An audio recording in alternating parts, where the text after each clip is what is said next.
Please join me in welcoming Mr. Bill McClintock to the stage. It is my honor to present to you with this Monterey Peninsula College President's Award in recognition of all your lifetime achievements and dedication in supporting youth. Just as the MPC is committed to providing opportunities for a better life and supporting those who have been overlooked by others, you have transformed many young people's lives through your mentorship, compassion, and generosity. As someone who epitomizes the purpose of this award, we are proud to count you among the prestigious list of MPC's President's Awards recipients. Congratulations. My grandma Hannah told me, behind every good man, there's a better woman. And that surely applies to me with my wife, Claudia. And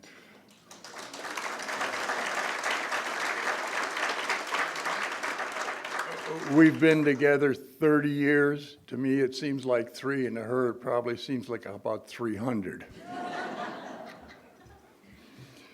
After we had been together a few years, she observed, "Why are you more connected with MPC than Cal?" And my reply was, the people, the community of Monterey welcomes and assists everyone who comes to this area.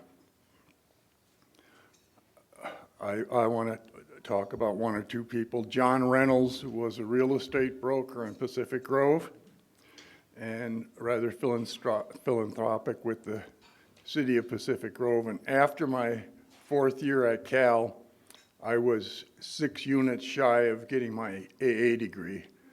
So I needed to get tuition money for a 9th semester. And after the school year, I left and came down to Monterey to work at Mike's Seafood with Joe Anastasi and his wife Angie and Phil, his brother, and happened to run into John Reynolds. And he said, did you get your degree? John was a sports fanatic too, so I said, no, I've got 6 units to get my degree. He said, well, have you got a scholarship? I said, I don't have it anymore, so how much is the tuition?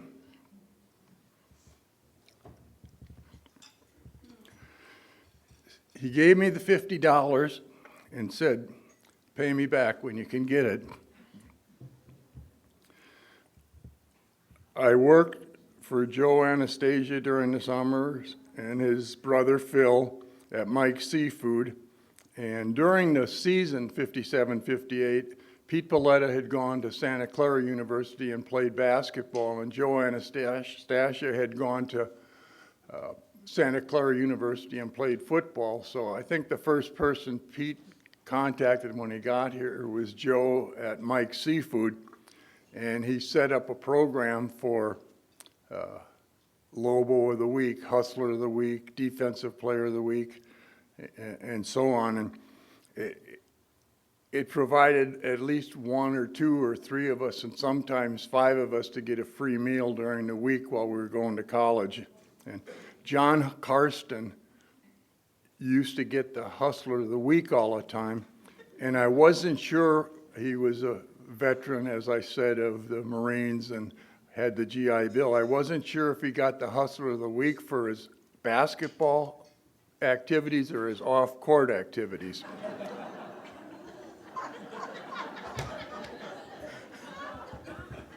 I just had to add that, John, to see if you were awake.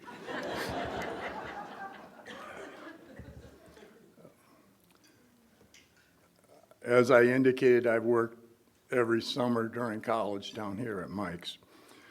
Third person I'd like to remember is Mas Haggio, who was the barber. And those of you who are as old as I am, he had the barber shop on where Turn 12 is right now. And I think he was the only barber in Monterey at that time. And so people would line up to get into the barber shop, and we had to get our haircut there, so we got to know Moss. And during the basketball season, every Sunday, he'd have us over to his house and he'd cook bacon and eggs, hot cakes, everything. And we'd watch the NBA game of the week. So those are just a couple of examples of people who really, really helped me. I want to talk about MPC school staff just a little bit. First, Pete Paletta, who of course was a basketball coach and taught us some great defense, which the Midwest never had heard of in my time. So it really helped prepare me for Cal. But Pete also got me an interview for my first job at Bellarmine College Prep after school, hired me as a assistant basketball coach at USF when he was the athletic director there, and had the Squaw Valley Warriors basketball camp with the Golden State Warriors, and so we worked summers, John Carson and I, 3-week camps, the only camp in Northern California in those days, and there was one in Southern California.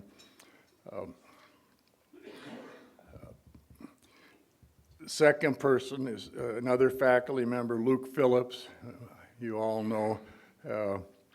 And Luke was a freshman teacher the year we got to MPC too. We had a Cal connection, but summers he worked with me at Mike's, and he nominated me for induction into the MPC Hall of Fame, got me involved with the MPC Alumni Committee, which of course led to the Booster Club as well. Two other teachers, Miss Ruth Van Vlaardingen, who was my English teacher, and she taught a class. I wasn't able to go directly into English 1A, so she taught this class, and we students never heard of the words politically correct in those days, so we called it our bonehead English class. But Miss Van gave me a really solid English background, which led to my teaching English at Bellarmine. The other teacher I had was Miss Patino, and I don't think anyone alluded to this, but there was one Hispanic family in our neighborhood in Merrill Park in Milwaukee, so I got to Monterey, and I'm walking down the street with Jim Gillis and John Karsten, and I look at this sign and said, "What's a taco?" Taco. And I'm surprised that wasn't in John's interview, because they never let me forget it. And that double-breasted suit, they also accused me of, in the Midwest, it was hot and humid, and you couldn't wear Levi's, you know. I mean, it was just unbearable. So I had a pair of Oshkosh by Gosh jeans, but Karsten and Gillis spread the story to everyone that he had bib overhauls coming from the Midwest. But anyway, getting back to Miss Patino, I got in the Spanish class. It was a Quonset hut, Dr. Fulbright, a Quonset hut with about 5 rows of seats. And I sat back row right by the door, because if I was ready to make my escape if I had to get out of that class. And so the first week of school, I'm sitting down there, and everybody files in. There's a young lady sitting next to me, and Miss Patino, and my oral Spanish still is not good. She says, "Señor McClintock, por favor, abierta las ventanas." And I go to the young lady next to me. What'd she say? What'd she say? She said, "Open the windows." The window pulls right across the aisle there. So this went on for about 2 or 3 days, and I kept opening the windows, and the young lady looked at me and she said, "Dumbo, if you sit by the window pole, she's going to ask you in Spanish to open the windows, and you tell her, 'Sí, señora, que nada.'" And so I opened the windows for a full year in that Spanish class. My oral Spanish was probably a D grade, and my written, I really worked hard at, was a B, and I know Miss Patino. She gave me a B+ for opening those windows for a year.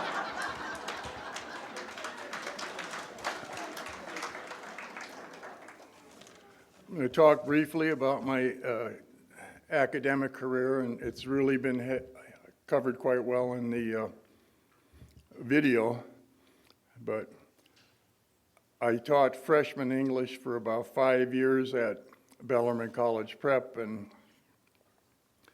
thanks to Miss Van, I had a brief coaching experience of 1 year at the University of San Francisco and took an administrative job in Milpitas at double the salary. My daughter Amanda was a year or 2 years old, and I definitely need to get more income. I then transferred to Los Altos High School and got into school administration when they closed one of the comprehensive high schools, and they enlarged the enrollment at Shoreline High School. And my wife Claudia had taught at Los Altos, and she worked very well with young people and at-risk people, so I pretty much had to bribe her to come over to the Shoreline High School for 1 year. And finally she said, will you get me back in the comprehensive high school if I don't like it? I think she stayed there for about 25 years. And we learned many things about young people with problems, at-risk students. We experienced gangs, drugs, alcohol, truancy.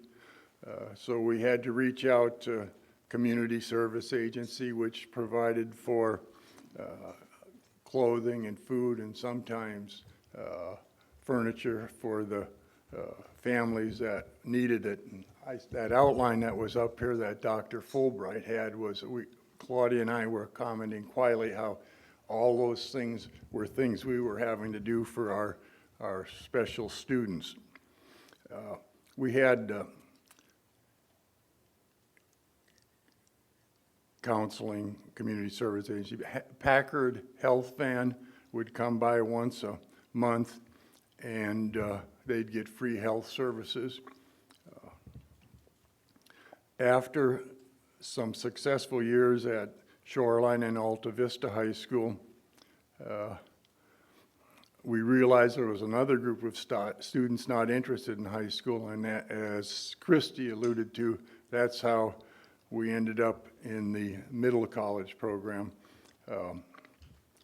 And these young people were tested, brilliant, really, really intelligent, and yet they didn't want any part of the comprehensive high school. So that program, we started with 50 students, and now it's up to 110, and it's still going strong after 30 years.